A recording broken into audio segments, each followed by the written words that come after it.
I want you to remember this statement because this statement is really important.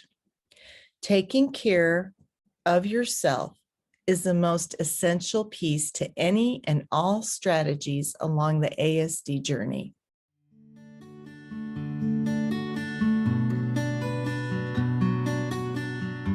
Hi, welcome back to Mother's Guide Through Autism podcast.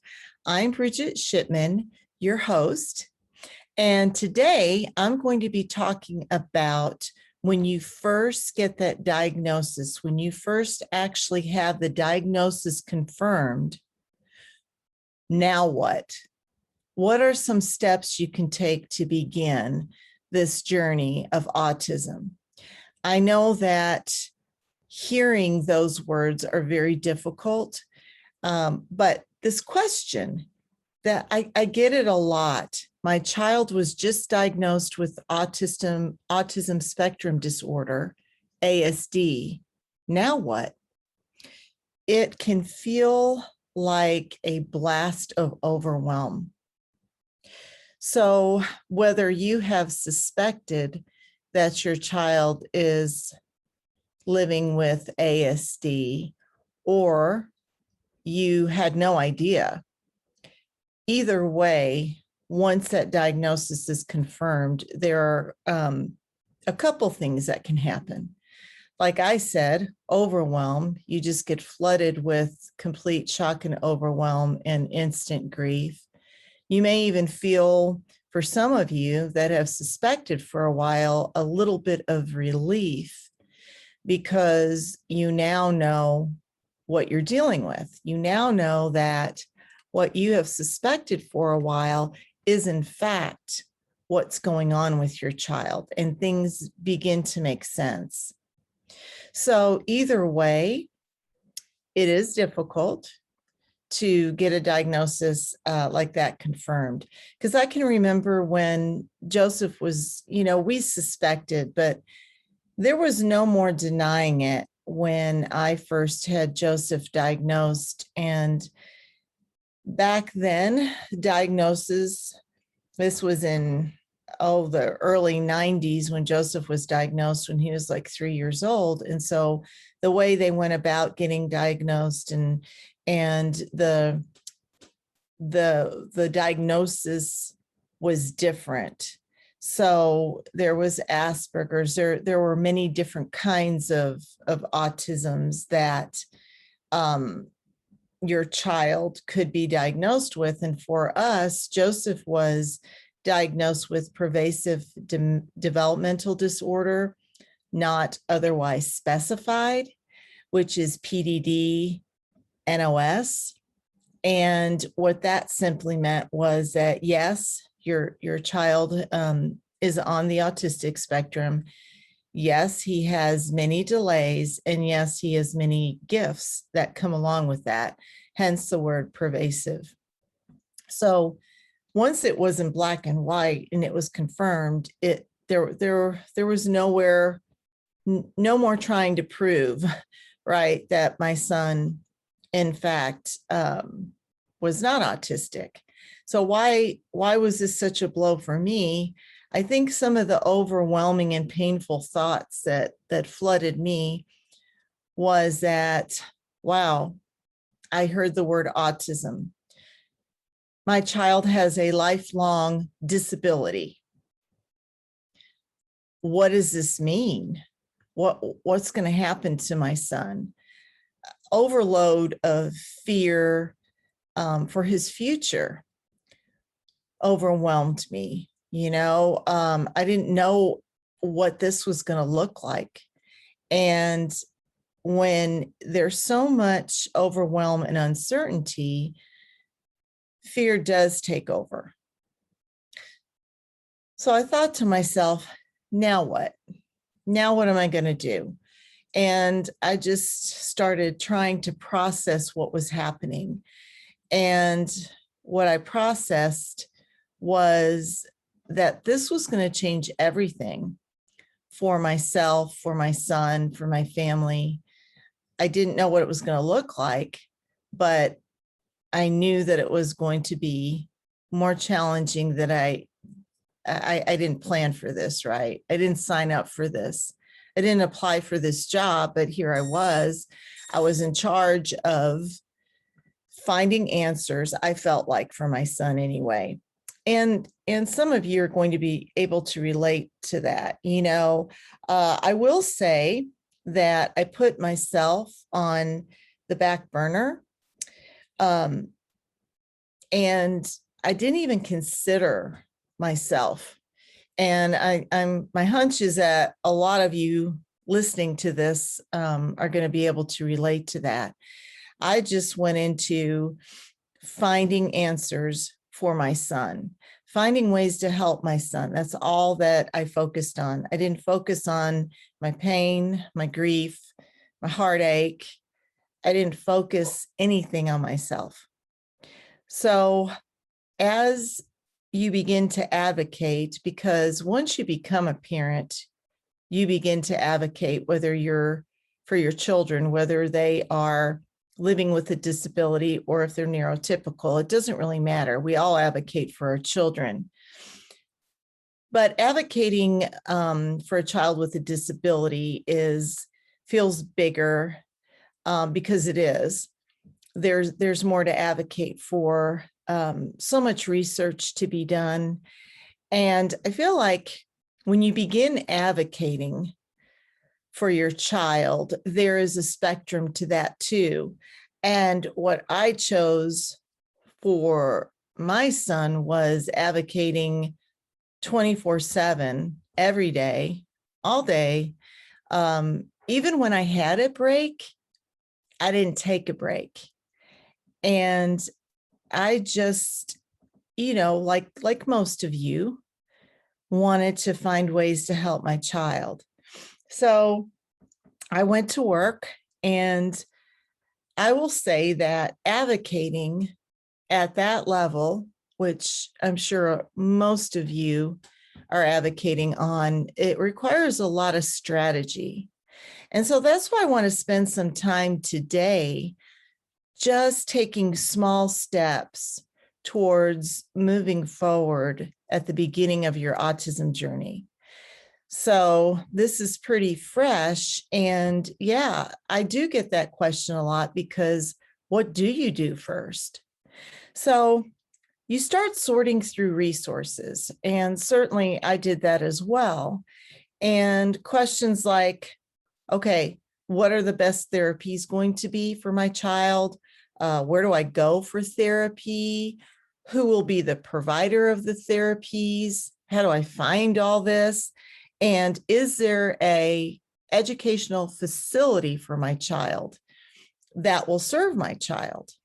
So that's just the beginning of it. And when you start sorting through these questions, it can again be more than overwhelming. So those are just a few of the decisions that will come up first for you. But what I want to do at this moment is I want you to take a big breath and just release that breath. And let's start breaking all of that down. Let's start moving at a slower pace so that you can just breathe a little bit and know that you're going to be okay. And I'm going to give you some tools today to help you begin sorting through these resources and making your first very small step towards finding answers for your child. So let's take that. Again, take that big breath. And I want you to focus right now as being the team leader. Let's say you're the quarterback of your child's team. And what I mean by team is, what we're going to do right now is we're going to create a team that has people that you trust, that you're going to find that can be part of your team.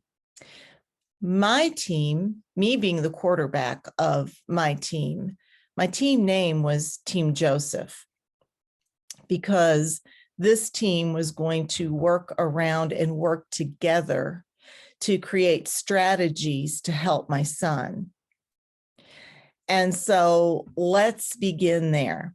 I want you to just think about who, without any real research, off the top of your head, who your team members might be to help your child. So who's eligible to be on your child's team?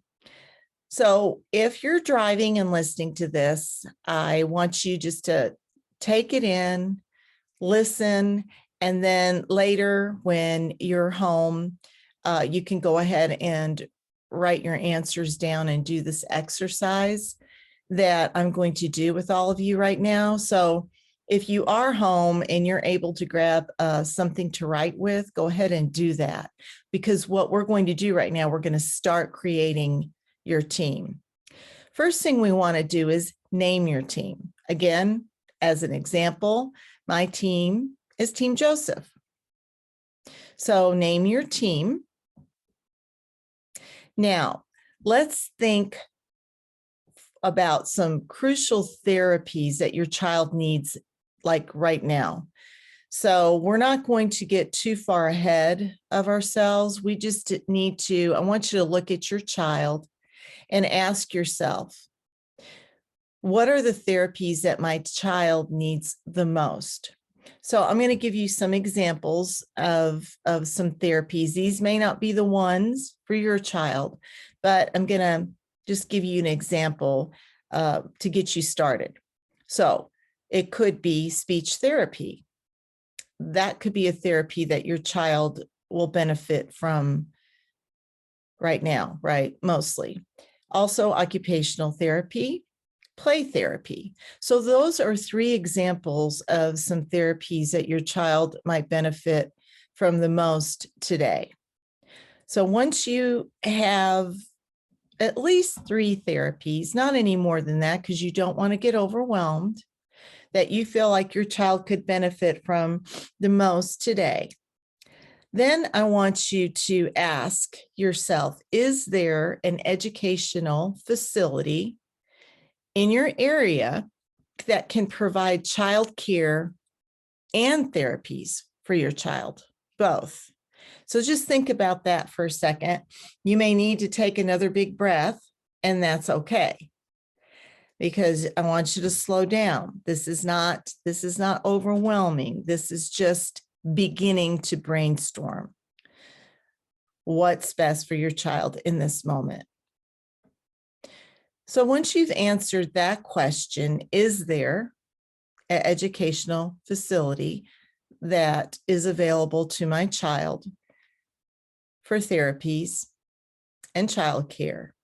The answer may be yes or no. I know that I live in a rural setting, so it's much, much more difficult to find a childcare facility that has therapies or that would have had for my son Joseph. So just put that question to the side if you are in a rural setting, and we'll come back to it in just a minute. But if you're in an urban setting, that may be a question that, you might come up with 3 facilities right off the top of your head that you want to check out. If you do have an excellent facility, then I want you to just consider making sure that the therapist and the care providers that are going to be working with your child are in fact the best for your child. All right. Now, once you've done that, go ahead and list it. So what we're doing here is we're beginning to come up with a team, a little bit of strategy just to get started, so you're not so overwhelmed. And it's going to feel more like just a brain dump. You don't have to go and find and know for sure. We're just coming up with a skeletal plan for you. So once you have listed possible team members, a facility or facilities, in your area, then let's start thinking about getting a bit deeper in finding these team members.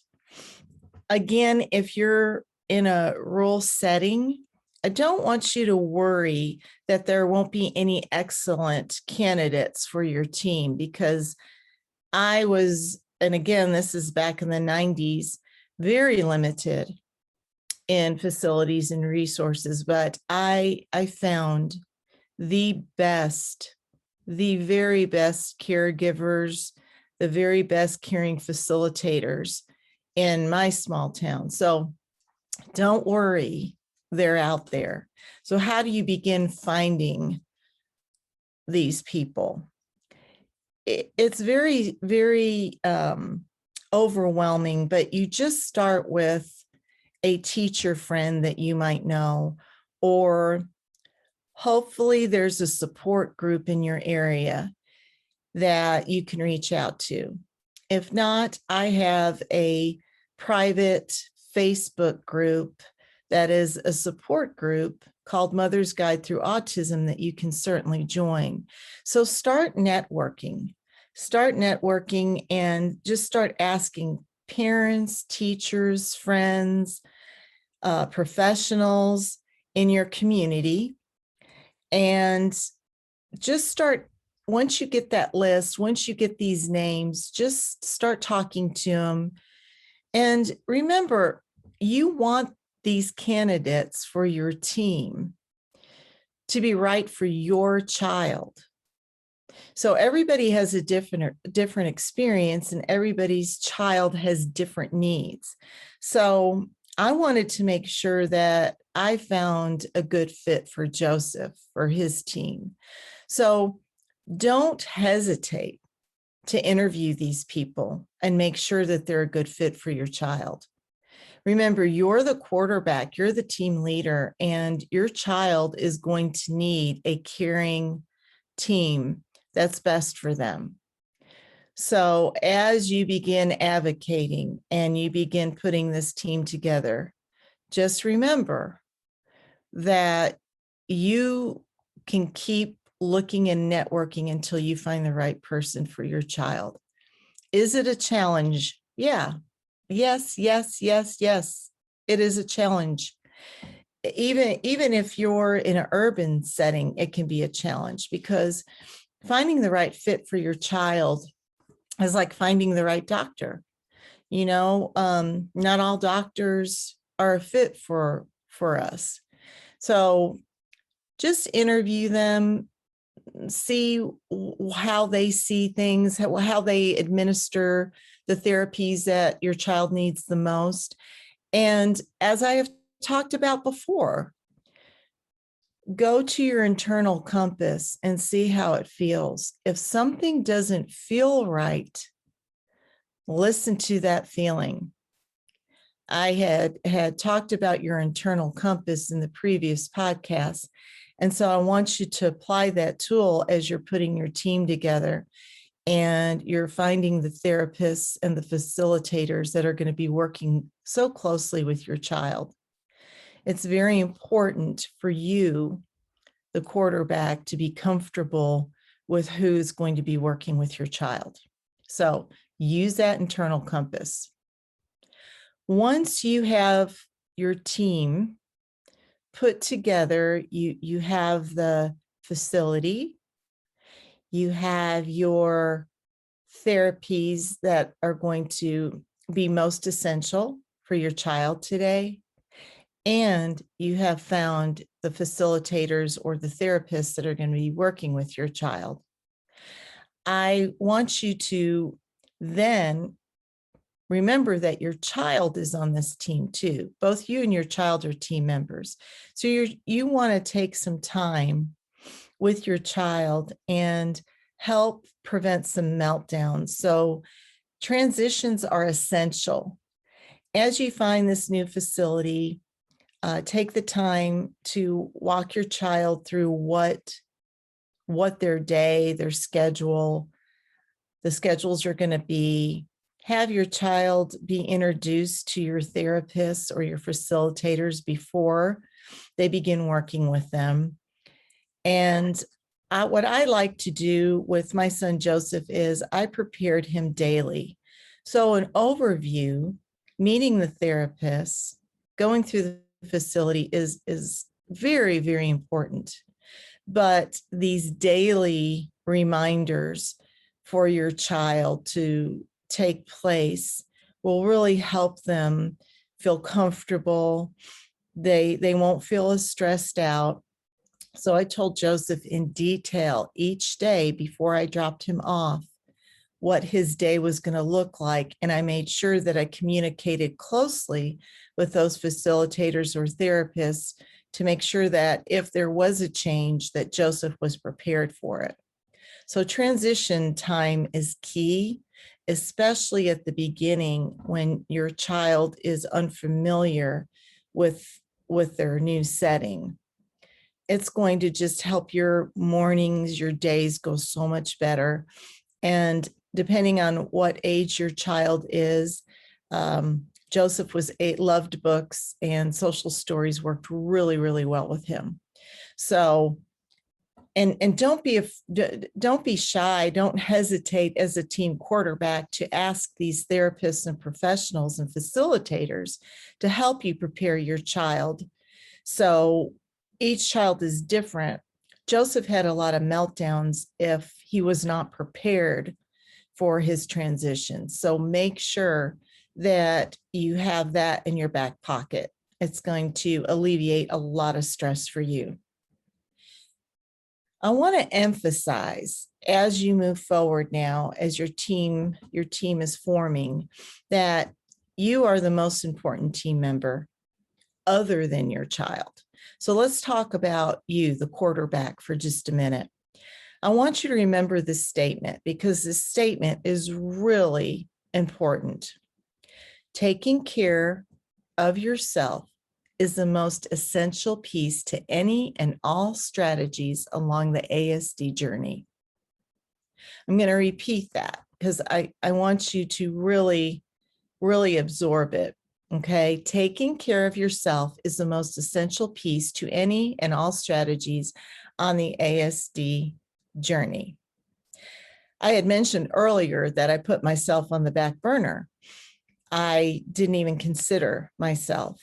And, you know, I would have to say, reflecting so many years ago, that had I have had added that strategy to my game plan, I would have experienced this whole journey completely different. I would have had so much less stress. I would have had so much more energy to show up for Joseph.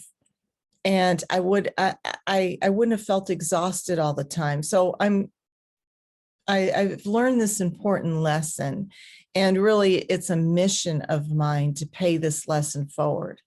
So I can't stress enough for you to know that you, the quarterback, are essential in this strategy. You need to take care of yourself. And I'm going to be teaching you practices and strategies all along the way this year as I give you these podcast episodes on how to do that. Because I understand when you're overwhelmed and you're already exhausted and you're trying to navigate yourself through all these resources and strategies, how in the world are you going to take care of yourself? I get it.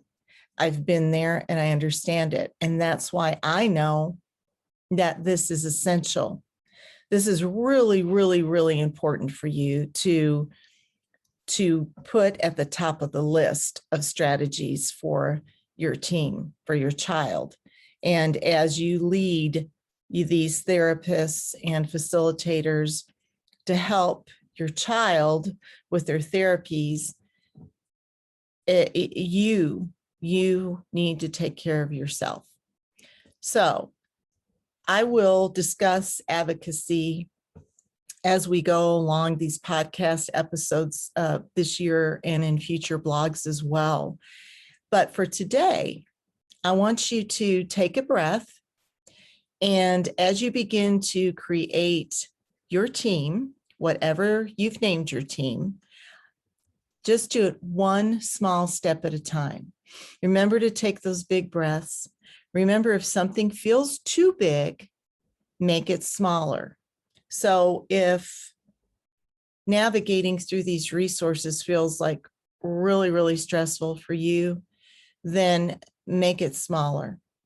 Just come up with the list of therapies that you would like to see your child have to help them as a first step.